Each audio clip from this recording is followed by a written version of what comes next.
Agradecemos a nuestro Padre Celestial la oportunidad que nos da de estar en este lugar, con el propósito de ser edificados y entender un poco lo que es la dinámica de liderazgo. Por la gracia y la misericordia del Señor, pues estamos sirviendo en alguna área de ministerio en la iglesia local. Así es que bienvenido cada uno de ustedes. Y Él va a bendecir a aquellos que anhelan la relación correcta con Él. Y de igual manera los que anhelan la relación con Él, pero también con los pecadores. Las relaciones de justicia nuestra tendrán que ver con Dios y tendrán que ver con el prójimo. Entonces, Dios bendice a los que desean ver la justicia en todos los ámbitos. La justicia es algo que Dios anhela, es algo que Dios desea ver en todos los ámbitos. Justicia en el hogar, justicia en los centros educativos, justicia en la sociedad, justicia en la iglesia, justicia en todo tipo de relaciones. Mire lo que dice la Biblia en Mateo capítulo 6, versículo 10. Mateo capítulo 6, versículo 10, dice así la Escritura. 6, versículo 10. Venga tu reino. Hágase ¿qué? Como en el cielo, así también en la tierra. Entonces, si Dios es un Dios justo y su justicia se va a manifestar, esto debe de existir precisamente en todos los ámbitos. En ningún ámbito debemos de dejar fuera nosotros lo que es el aspecto de la justicia. Nuestro Señor fue el maestro por excelencia. Le gustaba ilustrar cada una de sus enseñanzas, cada una de sus predicaciones. Entre más profunda era una verdad, mejor era la ilustración que Jesucristo utilizaba. Las grandes verdades de la Biblia que conocemos, que salieron de los labios de nuestro Señor Jesucristo, siempre las vamos a recordar por una ilustración que Él usó para que pudiésemos entender lo que Él estaba diciendo, lo que Él estaba esperando. Allí en Mateo 5:6, Jesús describe el deseo más importante que en la vida nosotros tenemos, y lo describe precisamente de dos formas: el hambre y la sed. Estos son dos aspectos fundamentales en la vida de nosotros los seres humanos. Sin embargo, para ilustrar la verdad, Jesús une los dos en una sola descripción. Bienaventurados los que tienen hambre y sed de justicia. Ese doble deseo del corazón o de un corazón que anhela a Dios. Bienaventurados los que anhelan la justicia. Bienaventurados los que tienen hambre y sed precisamente de ella. Entonces Jesús habla de esa fuerza, de esa capacidad de convencimiento que el hambre tiene, esa capacidad de convencimiento que la sed tiene.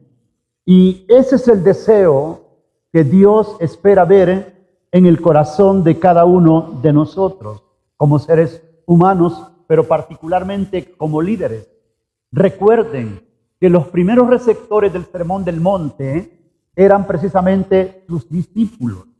No eran las multitudes, eran sus discípulos los primeros receptores.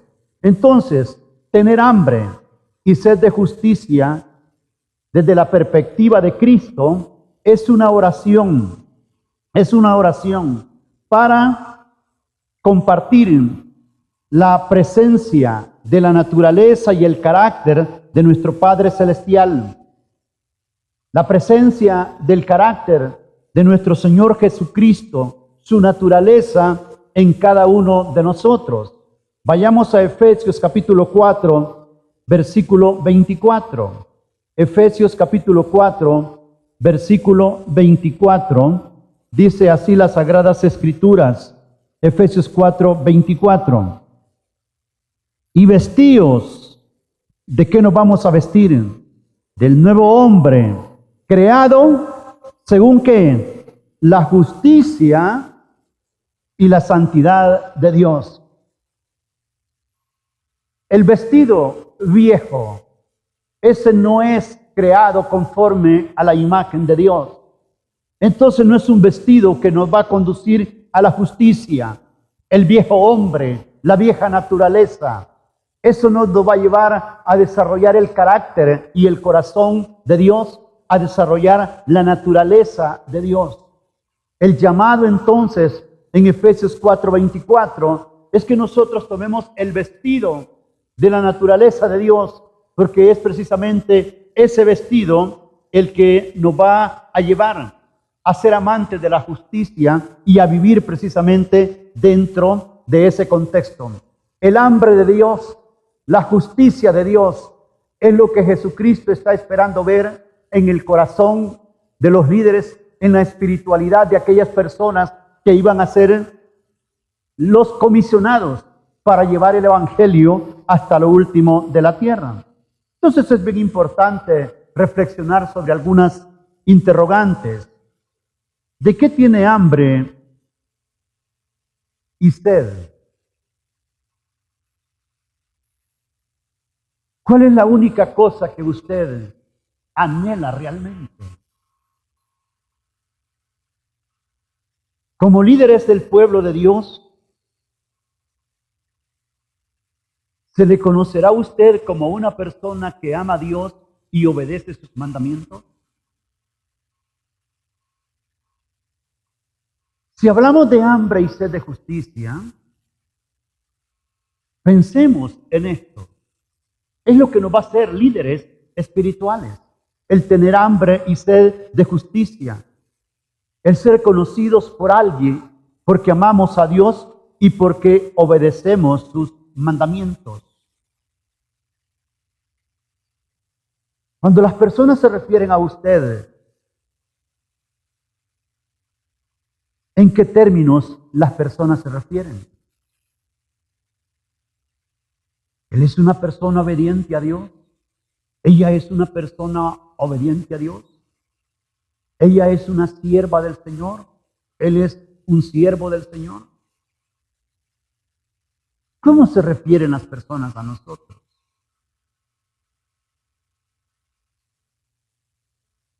Cuando hablamos de liderazgo espiritual, estamos hablando de alguien que de una manera o de otra, ya sea que damos clase a niños, párvulos, niños de 8 a 10, preadolescentes, adolescentes o jóvenes. Le damos clases a personas adultas. Ellos miran en nosotros un ejemplo de seguidores de la verdad. Ellos miran en nosotros un ejemplo de personas buscadoras de Dios, de personas conocedoras de Dios y personas que cada día nos asemejamos más a nuestro Señor. Entonces vale la pena que día tras día nosotros podamos evaluarnos y estar bien convencidos y seguros de lo que nosotros estamos haciendo. Esto naturalmente vendrá como resultado de nuestras respuestas a algunas preguntas claves. ¿Tenemos la seguridad de que nuestros pecados han sido perdonados? Es de eso de lo que se trata la justicia divina. Si hemos sido declarados justos, entonces tenemos una justicia atribuida, puesta a nuestro favor, porque nuestros pecados fueron precisamente perdonados. Y al ser perdonados nuestros pecados, entonces aprendemos a vivir alejados del pecado momento tras momento, día tras día, semana tras semana, mes tras mes y año tras año. Permite que su mente medite en algo que Dios dice está mal. Este es parte de nuestro diario vivir. ¿Ha alcanzado usted el nivel de justicia en el que lleva cautivo todo pensamiento a la obediencia a Cristo? Segunda de Corintios 10:5. Los pensamientos estarán con nosotros y ya vamos a hablar acerca de ellos.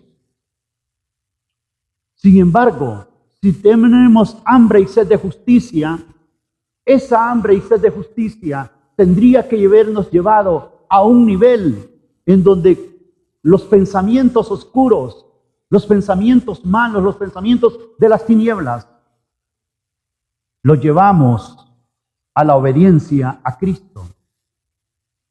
Ninguno de nosotros está vacunado contra malos pensamientos.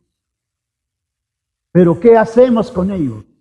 Los identificamos e inmediatamente los llevamos a la obediencia a Cristo. Acostumbramos a reemplazar las tentaciones con buenos pensamientos al permitir que la palabra del Señor habite en nosotros abundantemente. Colosenses capítulo 3, versículo 16. Las tentaciones, de igual manera que los malos pensamientos, llegarán precisamente a nuestras vidas. Pero ¿con qué reemplazamos las tentaciones? ¿Conocemos las Escrituras? Satanás le dijo a Jesucristo cuando lo tentó: si eres hijo de Dios, di que estas piedras se conviertan en pan. ¿Qué usó Jesús para reemplazar la tentación? La palabra. Escrito está: no solo de pan vivirá el hombre, sino de toda palabra que sale de la boca de Dios. Cuando hablamos o pensamos de alcanzar un nivel que a través del hambre y la sed de justicia nos ha llevado a ese nivel de poder reemplazar las tentaciones por la abundancia de las Escrituras, por la abundancia de la palabra. Mira, le dijo, todas estas riquezas te voy a dar. No se dio y siempre citó las Escrituras. No tentarás al Señor tu Dios, a sus ángeles mandará acerca de ti, al Señor tu Dios adorarás. Él pudo reemplazar las tentaciones con la palabra, porque era conocedor de las Escrituras, sabía dónde y cómo aplicar las Escrituras, la palabra de Dios. Quizás usted ha alcanzado el nivel de una vida santa en el cual piensa lo que dice Filipenses capítulo 4, versículo 8.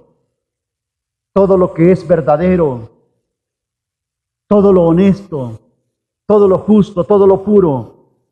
En esto que dice, pensad. Hacia allá precisamente nos va a conducir lo que es el hambre y la sed de justicia.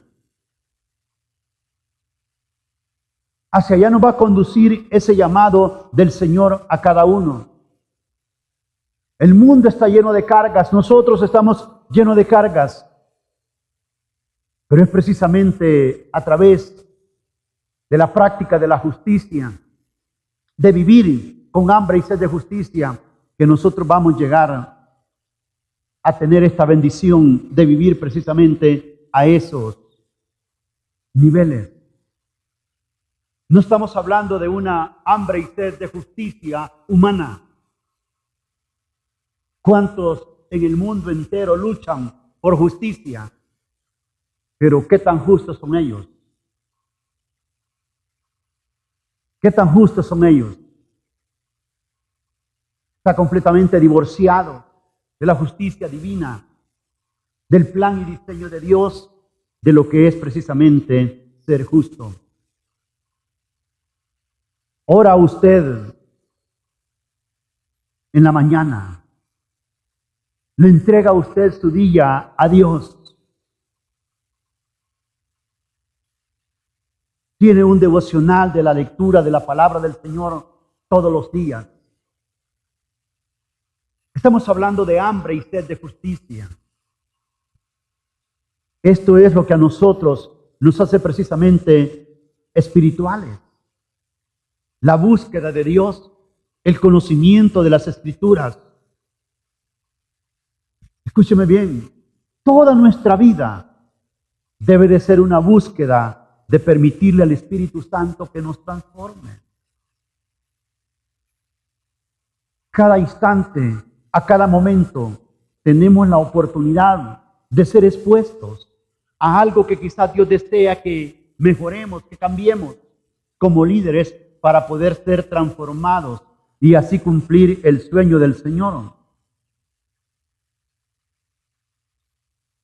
de ser líderes espirituales, porque a eso precisamente Él nos ha llamado. Y en este aspecto necesitamos nosotros equilibrar el deber y la devoción. Necesitamos equilibrar el deber y la devoción. Quiero que vayamos al libro de Lucas, capítulo 10, versículo 38 al 42. Libro de Lucas, capítulo 10. Lucas 10, versículo 38 al versículo 42. Dice así la Escritura, Lucas 10, 38 al 42. Aconteció que yendo de camino, entró en una aldea, y una mujer llamada Marta le recibió en su casa. Esta tenía una hermana que se llamaba María, la cual sentándose a los pies de Jesús, oía su palabra. Pero Marta se preocupaba con muchos quehaceres, y acercándose dijo, Señor, ¿no te da cuidado que mi hermana me deja servir sola? Dile pues que me ayude. Respondiendo Jesús le dijo, Marta, Marta, afanada y turbada estás con muchas cosas, pero solo una cosa es necesaria, y María ha escogido la buena parte, la cual, ¿qué dice? La cual no le será quitada. Entonces a veces hacemos un contraste entre Marta y María. Asociamos a Marta con el deber, con el trabajo, con las responsabilidades. Y asociamos a María con la devoción, con la espiritualidad. Marta trabajó con las manos, pero María adoró con el corazón. ¿Cómo cree usted que deberíamos de ser? ¿Como Marta o como María? ¿O debemos ser como ambas? Debe de haber un equilibrio. Debe de haber un balance. Usted no puede pasar todo el tiempo en devoción sin hacer nada. Ni tampoco puede pasar todo el tiempo haciendo todo sin tener devoción. Entonces, he allí precisamente la importancia de la espiritualidad, porque la espiritualidad nos lleva precisamente a poder tener ese equilibrio, ese balance. ¿Para qué? Para que nosotros seamos precisamente líderes espirituales. El deber y la devoción deben de ir precisamente juntos, porque si solo tengo deber sin devoción, esto va a ocasionar un vacío. Y si solo tengo devoción sin deber, eso también va a ocasionar un vacío. Veamos lo que nos dice 1 Corintios, capítulo 13, del 1 al 3, el ver precisamente el deber sin la devoción.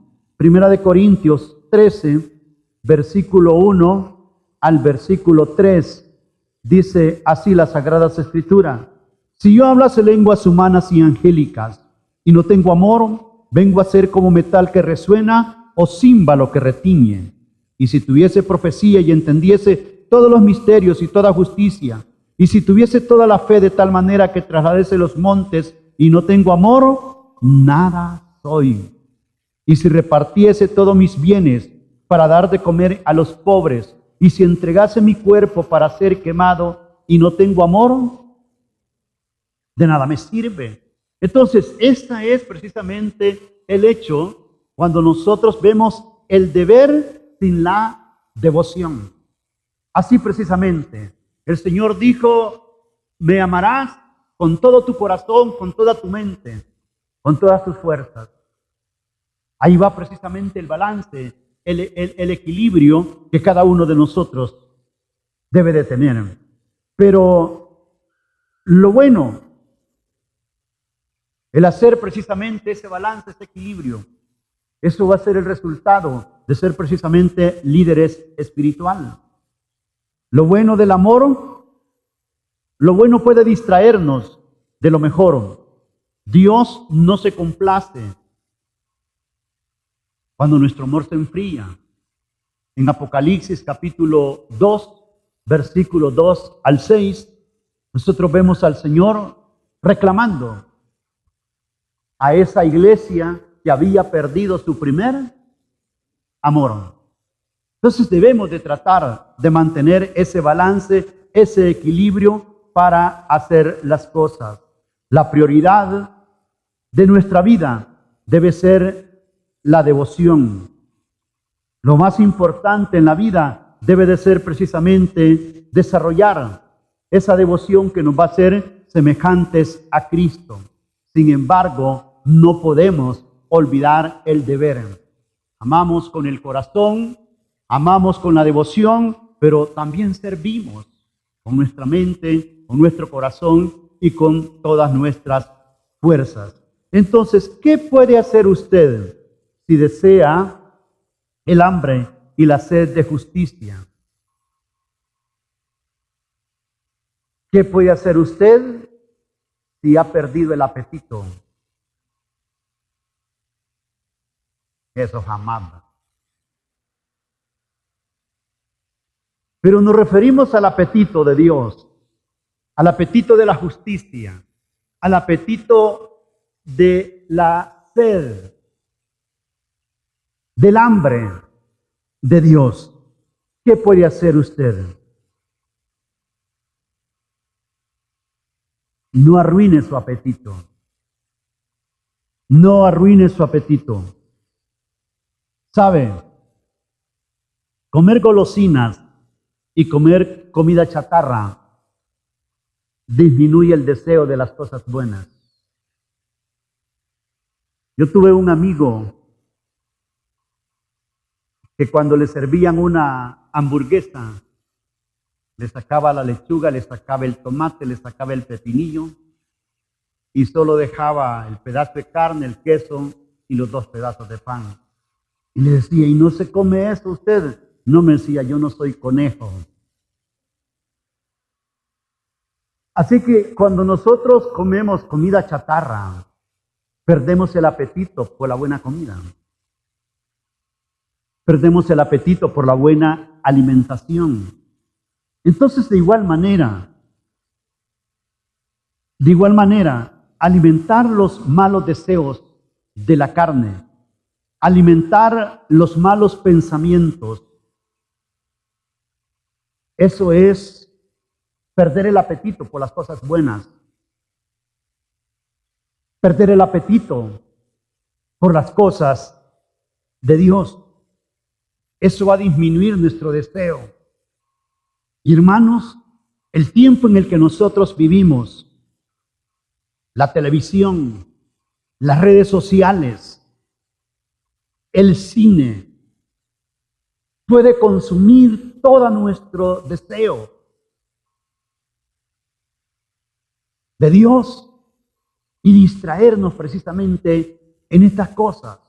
¿Y eso qué va a hacer? Nos va a llevar a arruinar el apetito por lo justo, el apetito por lo correcto, el apetito precisamente por lo bueno. Hay personas que en el día me mandan 10 cosas. Yo digo, ¿cuántas horas dedica esta persona a las redes sociales? ¿Cuántas horas dedica a estar viendo chistes y cuántas cosas más en las redes sociales? Evitemos llenar nuestra mente y nuestra alma del menú del mundo y llenémonos del menú de Dios. Hay tanta disponibilidad y alabanza, predicaciones, enseñanzas, la Biblia en audio. Hay tantas cosas con las cuales nosotros podemos alimentarnos bien para no ser líderes anémicos.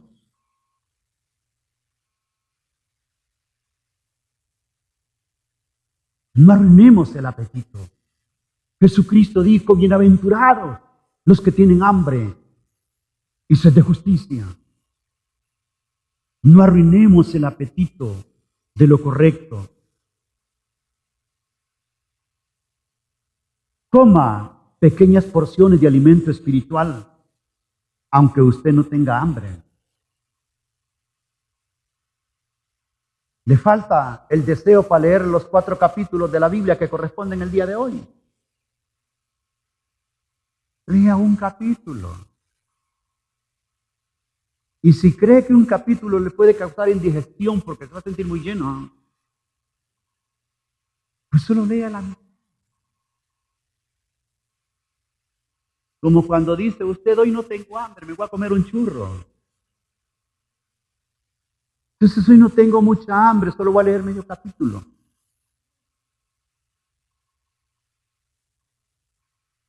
Pero puede hacerlo esto, así como esas tardes de café con pan, ¿no? Una porción por la mañana, una porción por la tarde, etcétera, etcétera. A menudo nuestros deseos espirituales, fíjense bien lo que le voy a decir, a menudo nuestros deseos espirituales no están muertos, solamente han caído en un tiempo de pereza y están dormidos. Pero no están muertos. Una pequeña porción de las Escrituras puede reavivarlos. Un pequeño tiempo de oración puede reavivarlos. Una alabanza puede reavivarlos. Despertarnos y levantarnos precisamente del estado en el que estamos. Practique el caminar en el Espíritu siempre. Gálatas capítulo 5, versículo 16, 17. Andad en el Espíritu y no satisfagáis los deseos de la carne. Andemos en el Espíritu y no en la carne. Esto de una manera o de otra nos va a bendecir y nos va a proyectar para que nosotros mantengamos el hambre y la sed de justicia. En segundo lugar, perseveremos en el pensamiento espiritual. Perseveremos en el pensamiento espiritual. Ya que muchos son los pensamientos que andan en nuestra mente, tenemos que hacernos amigos de los pensamientos. ¿Cuánto tiempo del día usted piensa? Exacto, todo el día. Usted piensa, son miles de pensamientos. Ahora, ¿solo tiene pensamientos buenos? No. Hay pensamientos malos. Pero sean malos o sean buenos, nuestro diario vivir está lleno precisamente de pensamientos. Entonces, ¿quién tiene que escoger qué pensamientos van a ser amigos y qué pensamientos van a ser enemigos? Soy yo. Mi papá no puede pensar, no puede elegir por mí. Mis hijos no pueden elegir por mí. Mi cónyuge no puede elegir por mí. Soy yo el que tengo que elegir los pensamientos. Quiero que vaya conmigo a 2 de Corintios, capítulo 10, versículos 4 y 5. 2 de Corintios 10, versículos 4 y 5. Mire, ahí lo están queriendo sacar de la enseñanza con esa llamada ya. 4 y 5. Porque las armas de nuestra milicia no son carnales, sino poderosas en Dios para la destrucción de fortaleza, derribando argumentos y toda altivez que se levanta contra el conocimiento de Dios y llevando cautivo todo pensamiento ¿a quién? A la obediencia a Cristo. Entonces, ahí vemos entonces que existen pensamientos malos y existen pensamientos buenos. El problema, los malos pensamientos son peores de lo que algunos alcanzamos a comprender. Son peores de los que algunos alcanzamos a comprender. Así que en este aspecto, Dios sabe cuando nosotros le damos acogida a los malos pensamientos. Y Dios sabe cuando nosotros expulsamos los malos pensamientos o no le prestamos atención a los malos pensamientos. Nuestros pensamientos no son visibles para el pastor. Nuestros pensamientos no son visibles para papá ni para mamá. Para ningún ser humano son visibles nuestros pensamientos.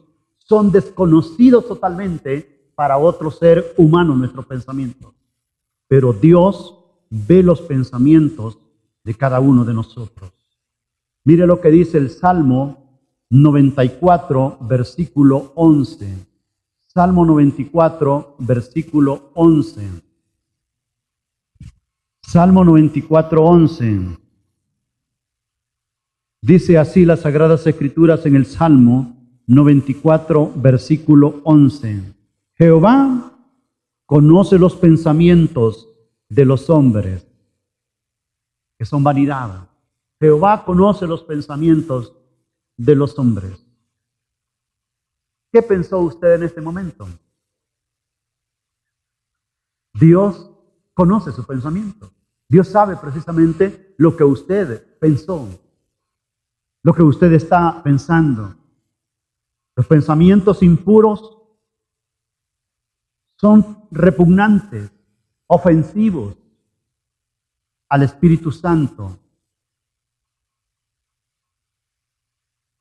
Son como sábanas sucias para un rey. Así es que Él no se complace. Si yo estoy con este aparato en mis manos, estoy viendo algo indebido o algo que me está llevando a un pensamiento indebido. Nadie lo sabe, digo yo. No lo saben mis hijos, no lo sabe mi cónyuge, no lo sabe nadie. Pero Dios sabe qué me está haciendo pensar lo que yo estoy viendo. Dios dice que motivar pensamientos impuros es precisamente pecaminoso. Vamos a hacer un repaso de esta manera de pensar desde la perspectiva de la Biblia. Mateo capítulo 5, versículo 27 y 28. Mateo 5, 27 y 28.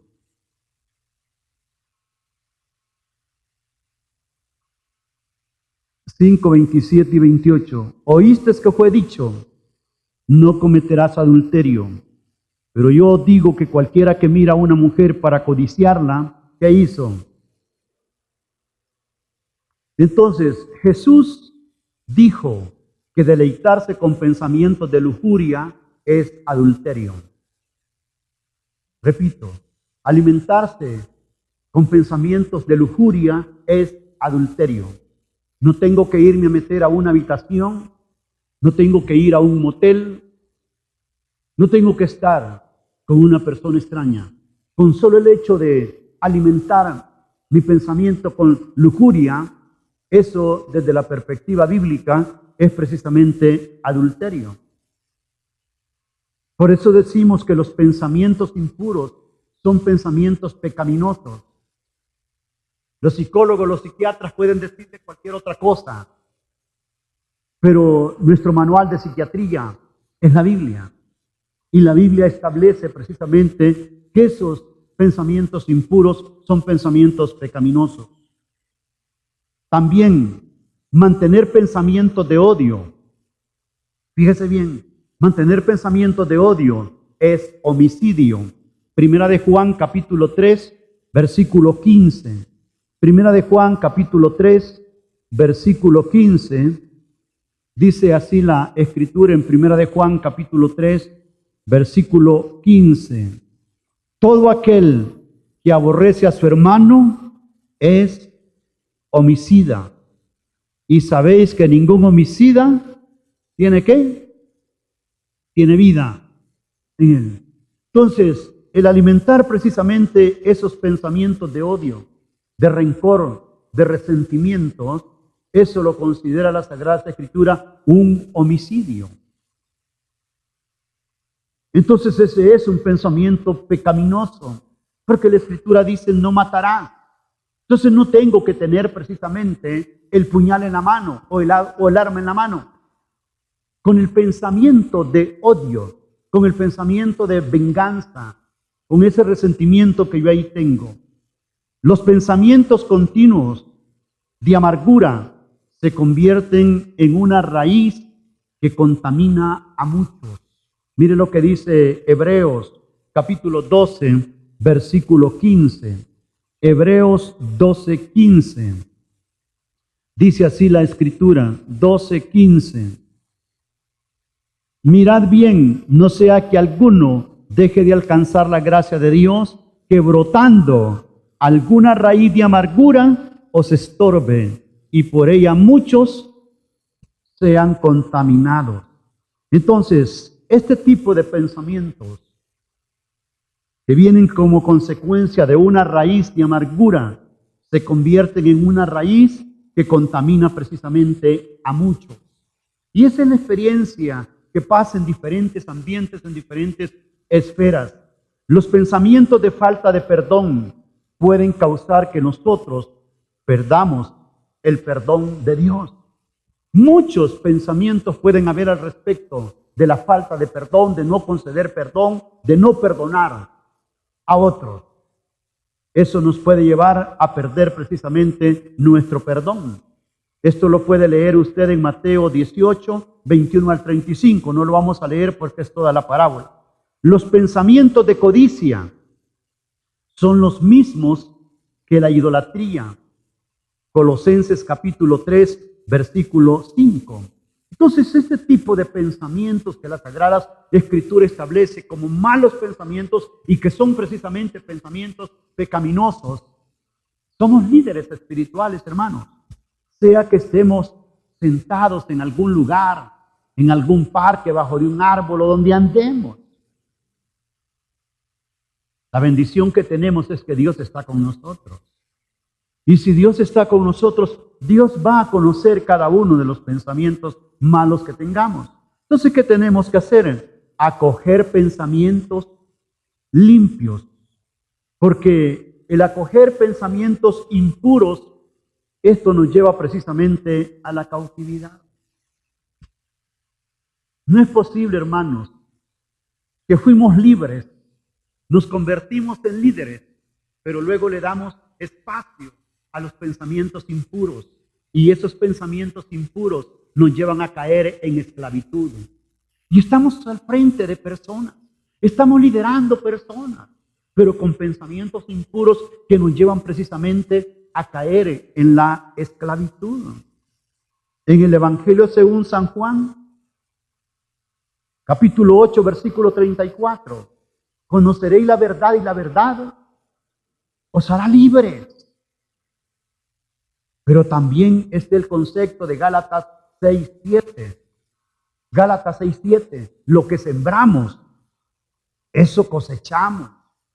Entonces, si nosotros estamos sembrando pensamientos impuros, esto nos va a llevar a caer precisamente a la esclavitud. David, en el Antiguo Testamento, no fue el diablo que lo llevó a cometer adulterio. No fue un demonio que lo llevó a cometer adulterio. Fueron sus propios pensamientos que se negó a controlar. En aquellos tiempos era muy común que las personas se bañaran a la orilla del pozo. Así que uno pasaba.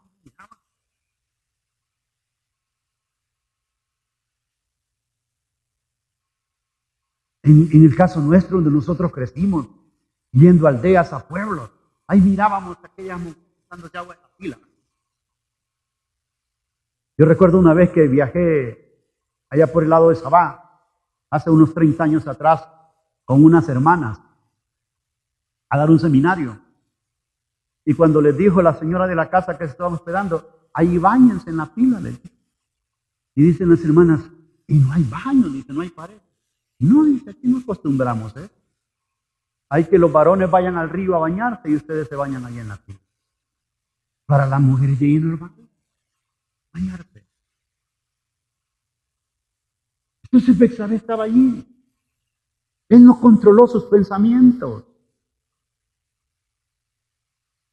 No existían las bañeras que hoy existen, las duchas que hoy existen, la privacidad que hoy existe. Así es que así es, fueron sus pensamientos.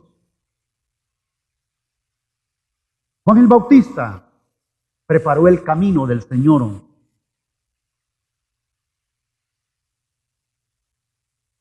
Juan el Bautista preparó el camino del Señor. Acoger malos pensamientos prepara el camino para el pecado.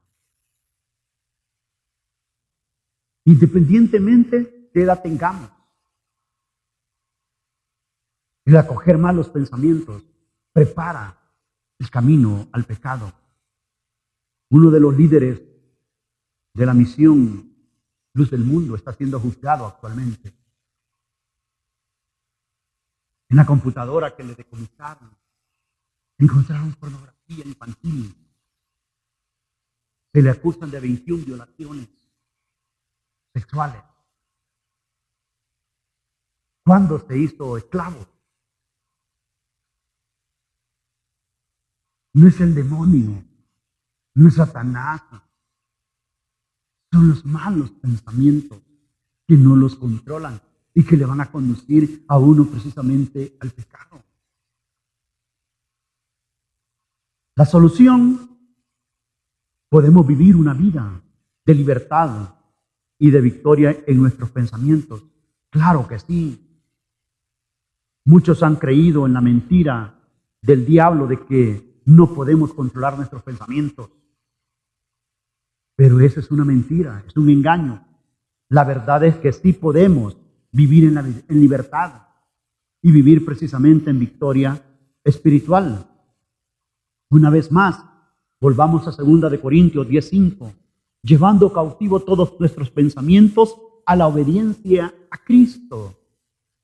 Repito, llevando cautivo todo pensamiento a la obediencia a Cristo. Entonces, si yo quiero vivir victorioso en aspectos de mi pensamiento, debo de depender de Dios para poder recibir la ayuda. Todos necesitamos a un Salvador que nos libre del pecado. Pero debemos de ser honestos con el Señor. El Señor va a perdonar nuestros pecados y el Señor nos va a dar a nosotros buenos pensamientos cuando nosotros tomamos la decisión de Él. Para los que están tomando nota, pueden anotar citas como Mateo 1:21, Romanos 8:9. El Señor quiere liberarnos, salvarnos y darnos precisamente la bendición de vivir en libertad. Sea constante en sus pensamientos. Este es el otro elemento. Sea constante en sus pensamientos. La vigilancia es el precio de la libertad mental. Repito, la vigilancia es el precio de la libertad mental. Entonces, ¿cómo estamos vigilando nuestros pensamientos? Debemos de guiar nuestros pensamientos como un ciclista guía la bicicleta. cuidándola, que no lo vaya a botar, que no se vaya a caer, que no lo vaya a derribar. Entonces así debemos nosotros vigilar nuestros pensamientos. Cuando están levantándose esos pensamientos impuros que nos están robando la bendición de nuestra espiritualidad, debemos de vigilarlos y de eliminarlos. Tercero, permita que el Espíritu Santo lo entrene para que aborrezca lo que Dios aborrece. Salmo 97:10. Salmo 97:10. Para que el Espíritu Santo lo entrene a aborrecer lo que Dios aborrece. Esa era la petición del salmista. Era el deseo del salmista. Entonces cada uno de nosotros debe de orientarse hacia esto. No vivimos para agradar a la carne, vivimos para agradar a Dios. Entonces unámonos al pensamiento de Dios, unámonos al sentir de Dios, amemos lo que Dios ama y aborrezcamos lo que Dios aborrece. Siguiente, permita que el Espíritu Santo lo guíe a amar a Dios. Permita que el Espíritu Santo lo guíe a amar a Dios y amar lo que Dios ama. Aquí sí quiero que leamos Hebreos capítulo 1, versículo 9. Hebreos capítulo 1, versículo 9.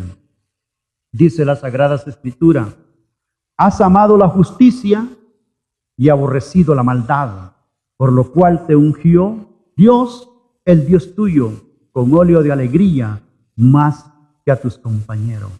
Has amado la justicia y aborrecido la maldad. Inmediatamente que yo pienso en alguien que ama la justicia y que aborrece la maldad, un solo pensamiento se me viene: Dios. Entonces, ¿quién me va a guiar a amar la justicia, que es lo que Dios ama? ¿Quién me va a guiar a aborrecer lo que Dios aborrece? El Espíritu Santo. Use las armas que Dios nos proporciona para la guerra. Este es el otro elemento. Use las armas que Dios nos da precisamente para la guerra. Las Escrituras, la palabra de Dios, la oración, el ayuno. No hay cosa más terrible que ser un líder espiritual sin conocer las Escrituras. Eso es terrible. Ser líder espiritual sin conocer las Escrituras. Es como que alguien sea soldado y no conozca las armas.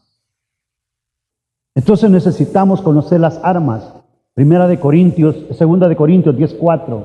Las armas de nuestra milicia no son carnales, sino poderosas en Dios para la destrucción de fortaleza.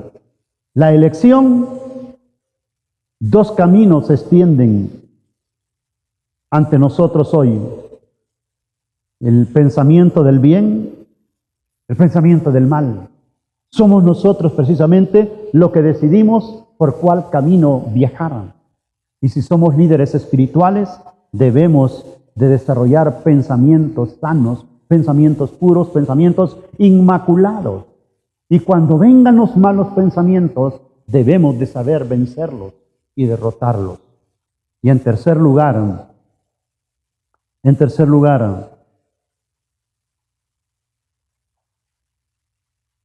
la formación del líder espiritual requiere estudio y educación continua. Efesios capítulo 4, versículo 11 y 12, o hasta el 16 puede leer. Pero él mismo constituyó apóstoles, pastores, maestros, evangelistas, profetas, a fin de perfeccionar a los santos para la obra del ministerio, hasta que todos lleguemos a la unidad de la fe y del conocimiento del Hijo de Dios, a un varón perfecto, conforme a la medida y la estatura de la plenitud de Cristo. Esto no se va a lograr si no hay estudio. Esto no se va a lograr si no hay precisamente educación. Los líderes espirituales debemos saber que cada congregación debe de ser una escuela de aprendizaje, de formación, de desarrollo. Los líderes debemos de saber que cada creyente debe de ser un estudiante y en esa manera precisamente avanzar en el crecimiento y en el desarrollo espiritual. No solamente es la cuestión de conocer las artes, sino cuestión de estudiar y conocer las verdades de las Sagradas Escrituras. ¿Por qué razón? Número 1, porque esto le ayudará a discernir lo que Dios le ha llamado a hacer. Si yo tengo conocimiento, si yo estudio el ministerio, los dones, las verdades de la Sagrada Escritura, esto me va a ayudar a discernir lo que Dios le ha llamado a hacer. En Hechos capítulo 6, versículo 1 al 7, está la historia de que unas viudas eran desatendidas a la hora de la comida. Entonces hubo un alboroto y los discípulos dijeron: señores, no es justo que nosotros sirvamos las mesas. Busquemos personas que van a preparar la comida y que la van a servir, y nosotros dediquémonos a la oración y a la palabra. Ese es el conocimiento, ese es el estudio, el llegar a tener ese discernimiento de saber qué es lo que Dios le ha llamado a hacer. ¿Dónde me voy a ubicar? ¿Qué es lo que yo voy a hacer? ¿Y qué es lo que va a hacer el hermano? ¿Qué es lo que va a hacer la hermana? Cada uno tiene un trabajo, una responsabilidad, una asignación que Dios tiene para sus vidas. En la medida que avanzo en la madurez espiritual, yo no voy a estar peleando cargos, yo no me voy a estar aferrando de posiciones, no voy a estar peleando ministerios, porque yo sé lo que Dios a mí me ha llamado a hacer y voy a estar satisfecho en eso. Esto me va a ayudar a discernir lo que Dios me ha llamado a hacer. Y si ya tengo un discernimiento claro de lo que Dios a mí me ha llamado a hacer, me voy a mantener precisamente allí, en ese contexto, sirviendo a Dios satisfactoriamente y agradándole a Él en el cumplimiento de mi deber. Una vez que los discípulos comprendieron su papel, fueron capaces de visualizar el potencial de otros. ¿Qué tiene que estar haciendo Pedro y Juan? Preparando comida, mientras hay otros que pueden tener ese potencial para hacer las cosas de acuerdo al plan y diseño de Dios. Para ser capaces de identificar el problema, necesitamos educarnos, necesitamos crecer. Muchos no tienen discernimiento de los dones, no tienen el discernimiento de lo que es ministerio, de lo que es liderazgo, de lo que es precisamente ser fructífero en una área de ministerio. ¿Por qué? Porque nos falta espiritualidad. Espiritualidad no solamente es orar y ayunar. Espiritualidad es escudriñar las Escrituras. Espiritual es estudiar las Escrituras, estudiar la Biblia, educarme y formarme continuamente, sin importar los años que yo tengo de servir. Hermanos, nuestro liderazgo es un liderazgo espiritual y es bien determinante en la vida de otras personas. ¿Sabe qué? Si nosotros no tenemos conciencia de nuestro liderazgo espiritual, podemos marcar vidas que quizás se van a perder por la eternidad. Pero de igual manera, podemos edificar vidas que van a servir a Dios por la eternidad. Esa es la profundidad de nuestro llamado.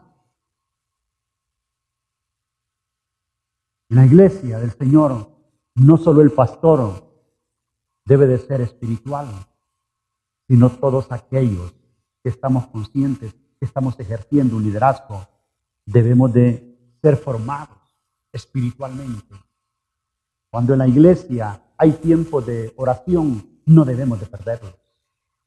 La lectura devocional, nosotros no debemos de perderlo. Tiempo de ayuno, nosotros no debemos de perderlo. Tiempo de búsqueda de Dios, no debemos de perderlo. La espiritualidad se mirará marcada. El hambre y la sed de justicia se mirará marcada. Como consecuencia o resultado, se va a hacer la realidad de que cada día iremos siendo transformados. Después de estar 3, 4 años de liderar en cierta área, vamos a decir, wow, cómo ha madurado, cómo ha crecido esta persona. Y en esa medida Dios va a ir dando nuevas oportunidades de crecimiento y de desarrollo en la manera que nosotros nos formamos en el liderazgo espiritual. Póngase de pie. Vamos a decirle al Señor, enamórame.